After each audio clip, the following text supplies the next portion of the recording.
Good afternoon, TikTok family. It's Thursday, the very last day of August. Tomorrow being September 1st, of course. We're moving tomorrow. And it's also my hubby's birthday. Been a lot going on. Anyway, you know, something has come to my mind lately. I often speak to honoring people's boundaries, honoring our own. And I just realized at 68, I'm reminding myself to do the same. And the way it looks for me, okay, is if I can't take a call because it's bad timing for me, I'm sick, I'm in pain, which has been the case for me a lot lately. If I can't respond right away, unless it's something I've got to handle with a family member, or a very, very close trusted friend where I feel, I don't have to put on that bright face and pretend that everything's okay. We all have to have people in our lives that we don't have to be in it or exhibit a sense of continuous false positivity.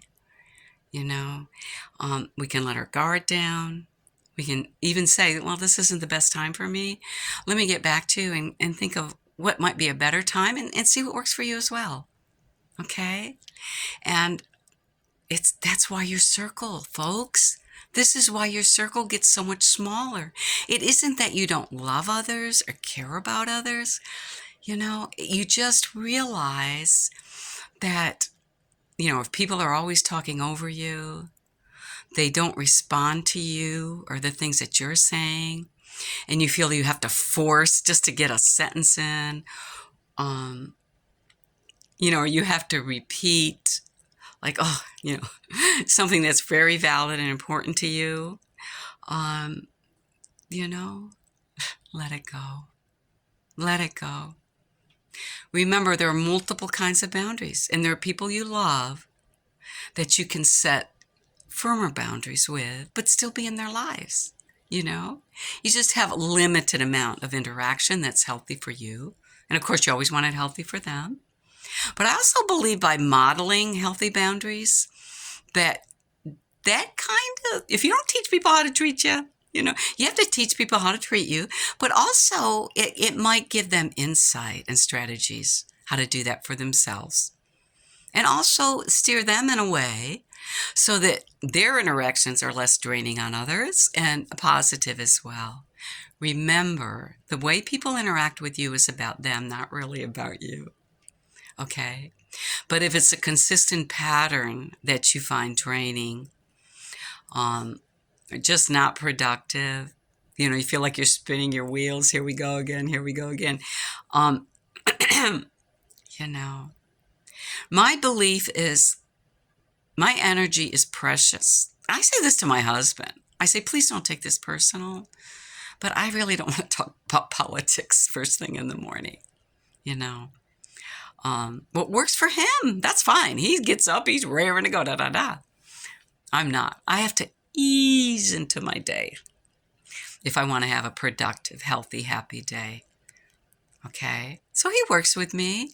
It's hard. He has to be reminded. And I'm not rigid, I'm certainly not rigid. I have the type of personality that when you're talking, I'm really listening.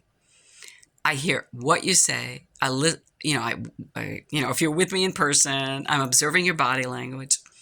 I'm there. I'm present, barring an emergency on my part or some critical issue where I can't be.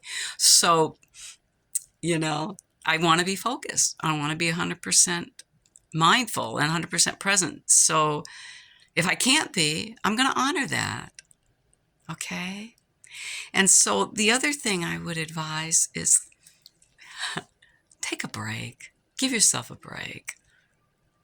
Life isn't about perfection. Life is about progress, evolving, loving, caring, growing, being. And if you're not being, you're not in the moment, you can't really know your needs or wants or desires. Don't always run around putting out a fire. Mary was an expert at trying to do that. Oh, I put out this one more fire. But it was because I was in so many toxic relationships and situations. And if you have a good heart, an empathetic soul, toxic people don't value that. They exploit it. And they'll, let you know they think you're weak. Okay. And boy, they will remind you of all your failings as if you don't already know, right? So when you know better, you do better. But, this is a new era for me. I'm 68 and I hope to live to about 100. I'm going to be with those that love me. Simple, plain and simple. That's it. Friends, family. If you don't love me, that's okay. I'm not your cup of tea. You may not be my cup of tea. And vice versa. If I don't feel valued, I'm going to move out of your space. Got curls.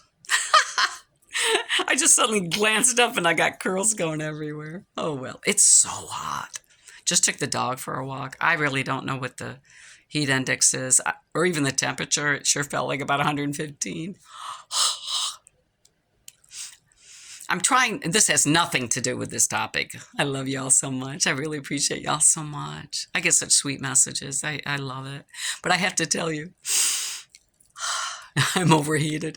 But I'm trying not to wear sunscreen unless I'm out for more than 10 or 15 minutes, because we do need some vitamin D. We do need to ground ourselves into the soil, okay?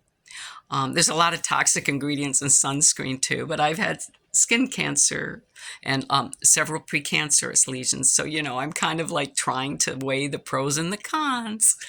And look at this fair skin, right? Redheaded. Of course, I'm a natural gray, but I was a redhead, prior to gray. So you work with what you got. Anyways, I love you all. And sorry for the meandering, digressing, wandering. It's a hodgepodge today. Pray I don't get hurt during this move, or my husband doesn't either. Hopefully this is it. Our last move. And hopefully we can stay in place as we age. That's my goal. I don't want to be warehoused. Who does?